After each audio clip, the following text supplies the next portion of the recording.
Bonjour et bienvenue sur ce deuxième tutoriel consacré aujourd'hui au Cork Illusion. Alors c'est une figure qu'on voit régulièrement en battle, là encore, et elle n'est pas si facile que ça à exécuter.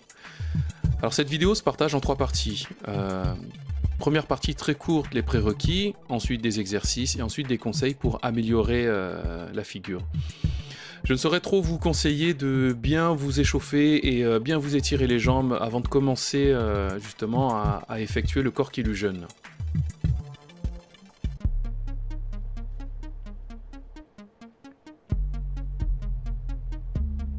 On reviendra dessus dans une autre vidéo, mais le premier prérequis c'est le cork en décalé.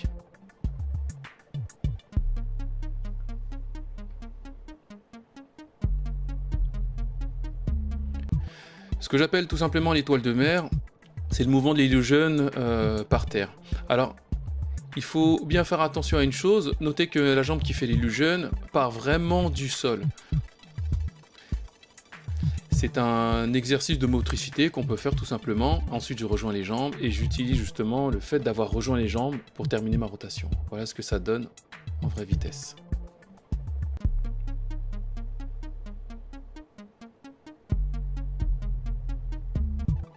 Alors si vous savez faire tornado, c'est très bien.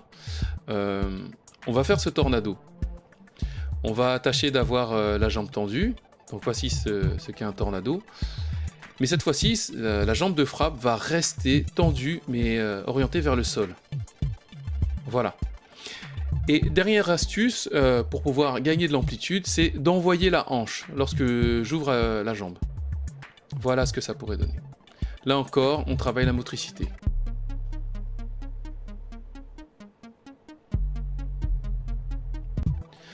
Ça, à la base, c'est un balayage en capoeira, mais juste réadapté pour le mouvement. Donc c'est un petit exercice, là encore, pour travailler les petits détails techniques.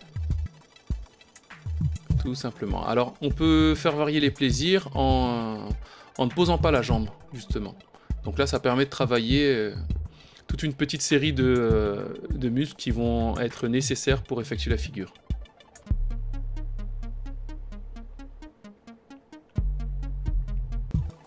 Le premier conseil que je vais vous donner, c'est de bien tendre la jambe du swing lorsque vous envoyez votre cork. Le deuxième conseil, c'est de forcer avec le bras opposé à votre jambe de swing. Donc si j'envoie la jambe gauche, je dois forcer avec le bras droit. Enfin, pour bien décortiquer le mouvement, je lance la jambe en pensant justement à cette asymétrie. Ensuite, je rentre le ventre, ce qui va me permettre de me redresser et ensuite de regarder bien en face vers mon ouverture. Alors pour lancer cette figure, j'ai choisi un Rise TD qui va me permettre d'avoir beaucoup de puissance. Voilà. Alors c'est pas mal je pense, mais il y a moyen de faire mieux. Il manquait juste un tout petit détail, je vous laisse deviner lequel.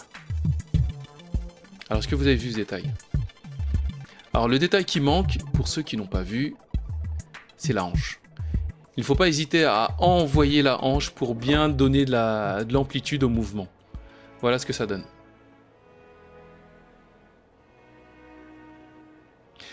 Voilà, ce tuto est terminé, j'espère qu'il vous a plu.